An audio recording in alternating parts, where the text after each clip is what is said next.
Bonjour, je suis Laurence Côté-Collins, réalisatrice de films. De télévision aussi. Je suis au vidéo Centre-Ville pour remplacer le commis qui est malade. Non, c'est pas vrai. Je suis ici pour vous parler de 5 de mes films coup de cœur. Mais j'ai aussi réalisé des films, 3 longs-métrages, Écarté en 2016, qui est disponible ici. Je capote, j'en reviens pas, mon film est alloué ici. Bungalow, 2022. Puis là, au moment là, qu'on tourne ça, là, c'est disponible sur tout.tv parce qu'il n'existe pas en DVD. Et Billy, qui est un documentaire qui est présentement à l'affiche. Bon, faut que je respire, là.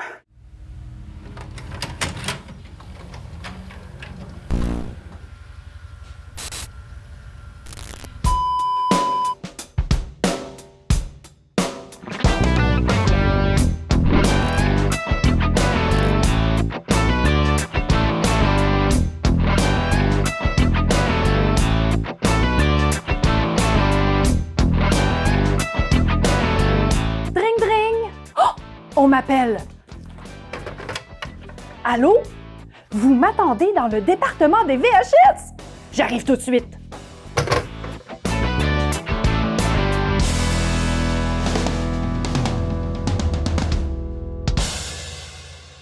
Bon, je vais commencer avec le début. Hein, le début, c'est une bonne place pour commencer. Le film le plus important de ma jeunesse. J'ai pas des choses très intellectuelles à dire sur Le Magicien d'Oz. Par contre, je l'écoutais en boucle. Je le faisais jouer sur une VHS, puis je le reculais, la télé allumée, puis je le regardais à reculons. Puis après ça, je refaisais sur play, puis je le réécoutais encore. Il y a une époque où je connaissais tous les dialogues par cœur, la version francophone, bien sûr, parce que même si mon nom s'écrit en anglais avec un W, puis que Collins, c'est bien anglophone, je parle pas anglais. J'écoute toutes mes affaires doublées. Fait que c'est ça, Le Magicien d'Oz, j'étais bien fascinée par ça, puis j'étais tellement déçue de la fin. Ah, que je trouvais de la fin décevante, là. On remarque aussi, là, dans le film, que les cheveux, ils sont toujours en train de changer de longueur, là, de l'actrice, parce que le film a été tourné en plein d'époque. J'étais bien choquée quand j'étais jeune aussi, parce que le début, c'était comme en noir et blanc. Je comprenais pas pourquoi. En tout cas, la route de briques jaunes, là, c'est un peu comme ça que je jazz ma vie.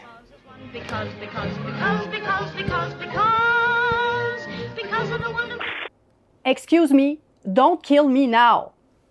Je lui ai dit de pas me tuer. Hein, ça. On y a cru? On y croit. OK, mon deuxième film, Elvis Gratton. Le premier, Pierre Falardeau. C'est l'artiste au-delà des films que j'adore, que j'adorais, que j'adore encore, auquel je pense souvent. Et moi, je suis une personne qui sacre en tabarnak et tout le temps. Et ma mère, elle me disait tout le temps, « Faut pas sacrer, c'est pas beau! » Puis Pierre Falardeau, il sacrait partout dans ses entrevues importantes. Puis j'admirais son courage de parler comme il veut. J'admirais sa façon de parler de politique de façon complètement décomplexée. Je trouve que c'est un homme qui était très courageux, avant-gardiste. Puis Elvis Gratton 1, c'est le film, quand j'étais jeune, que j'ai vu le plus souvent, à part lui. Ça, là, c'était les 2 films que j'écoutais tout le temps dans mon enfance. C'est plein de longueur. C'est 3 courts-métrages collés, là, puis j'aime tout. J'aime tout de ce film-là, encore aujourd'hui. Puis je trouve que c'est encore très, très, très collé sur l'actualité. Hein, comme quoi, ça change pas. Quand mes parents allaient dans des soupers d'amis, là, ils me pluguaient devant la TV puis ils amenaient Elvis Gratton, puis ils étaient sûrs d'avoir la paix pour la soirée. Ben oui, Julien nous a quittés aussi. Voyons, tout le monde est mort dans ce petit film-là, c'est bien lourd. Fallu que je m'assoie parce que j'allais tomber. Robert Morin. J'ai connu Robert, je travaillais en télévision. Puis je faisais des faux documentaires le soir, quand les studios étaient fermés, avec ma gang de TV. Hey, c'était l'époque où j'étais à la télé communautaire, là. Canal Vox, le 9, quand tu payais le câble. Puis je faisais des courts-métrages avec des amis de TV, puis je faisais des courts-métrages aiguillés, tu sais, là, avec la console, puis tout ça. Puis je faisais des faux documentaires. Puis il y a quelqu'un en studio qui m'a dit « Hey, ce que tu fais, ça me fait penser à Robert Morin. » Moi, j'ai pas étudié en cinéma. Hein. Je suis allée du cégep directement à l'école de la vie. Fait que mes compétences en cinéma... Fait que là, quelqu'un qui me compare à quelqu'un, j'ai dit « Ben là, je veux savoir c'est qui Robert Morin. Pourquoi qu'on me dit que je ressemble à Robert Morin? » Fait que là, je me suis garochée au club vidéo.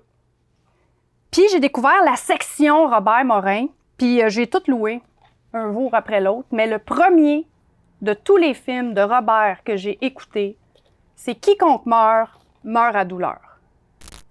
Ça m'a marqué parce que je me suis dit « Wow, quelqu'un qui fait du cinéma comme j'ai dans ma tête. » Tu sais, c'était trash, il y a des non-acteurs, on dirait du documentaire, c'était tourné en vidéo. Ce qui m'écoeure en cinéma, là, c'est tout ce qui est prétentieux. Là. Puis on dirait que, tu sais, la pellicule, là, tu sais, on peut-tu en venir? C'est hot, là, la pellicule, mais c'est cher, c'est pas accessible, puis en plus, là, ça existe presque plus. Fait qu'à l'époque, tourner en vidéo, c'était la grosse affaire. Puis, je suis tombée en amour avec ce cinéaste le premier soir où j'ai écouté ce film-là. J'ai tout découvert ses films et un jour, je l'ai rencontré en vrai, dans une conférence. Puis j'ai une amie qui m'a poussée pour que j'aille y parler. Puis là, j'ai dit « Bonjour, Monsieur Morin, on me compare souvent à vous. » Ben, tu sais, le gars, il a gagné une médaille du gouverneur général du Canada. Tu sais, déjà, ça avait de l'air comme tordu de dire ça, là. J'y ai donné une copie de mes courts-métrages en DVD. Ben, Chris, il m'a rappelé. Il m'a dit « T'es drôle, ma tabarnak, on va aller prendre une bière. » C'était à l'époque où je buvais, parce que ça fait longtemps à Chris, là, je bois plus depuis 12 ans. Fait que ça fait longtemps que j'ai rencontré Robert. Il m'a dit « Je vais te faire rentrer à Coop Vidéo, puis on va faire ton premier long-métrage. » Fait que mon film « Écarté », Robert est mon conseiller à la scénarisation. Puis c'est ça. Je vénère cet homme. Je l'aime d'un amour inconditionnel, infini. Et ce que j'aime de son cinéma, c'est qu'il est imparfait. Puis Robert ose faire des choses différentes dans tous ses films. C'est quelqu'un qui explore, puis c'est quelqu'un qui a pas peur de rien, on dirait. Puis ça, moi, je pense que je trouve ça sexy. Quiconque meurt à douleur.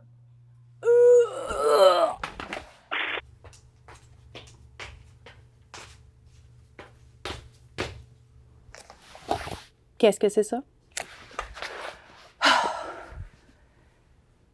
L'erreur boréale.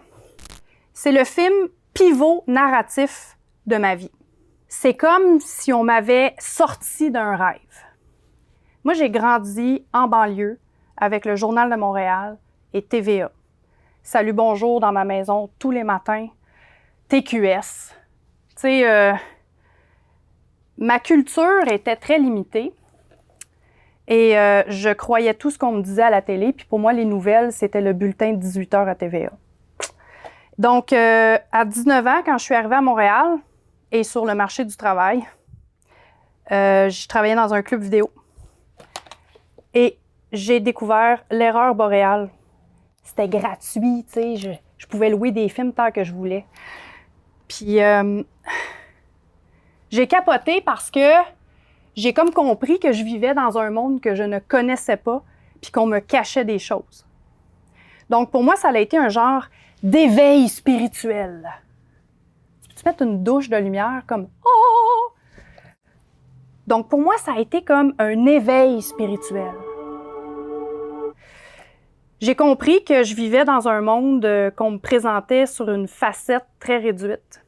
Et à partir de ce film-là, j'ai ouvert mes horizons et je suis devenue une fan finie de documentaires. Tu sais, tu me dirais, là, tu meurs dans 2 heures. Écoutes-tu un film de fiction ou un documentaire? J'écouterais un documentaire. Mais si j'avais le choix, j'irais au théâtre. Parce que j'aime pas ben ça, aller au cinéma. Take this, please. Tiens ça, mon esti. Bon. J'ai trop fait de niaiseries, on n'a plus beaucoup de temps. Fait que vite, là, Vice Academy 3, là, c'est de la calisse de merde. Puis c'est pour ça que c'est dans mon top 5. L'affaire, là, c'est que non seulement c'est pas un bon film, c'est du film de série B, cinéma d'exploitation. Des filles qui courent en G-string, les boules à l'air, puis qui vivent des grands drames avec des guns en plastique. Mais pourquoi c'est vraiment bon? C'est parce que c'est traduit au Québec en Beauce, probablement dans une compagnie qui était dans un sous-sol, et c'est de l'épique marde. Garde, vite, il y a quelqu'un qui s'étouffe. Il n'y a personne qui s'étouffe. Ah non? C'est dégueulasse. C'est un chef-d'œuvre de marde. Tout le monde devrait voir ça. Moi, j'ai une copie chez nous, là. J'ai vu ça plus de 15 fois au complet. Et à chaque fois que j'oblige ma visite à regarder Vice Academy 3, sont pas déçus! Don't kill me! Non! Ne me suicidez pas!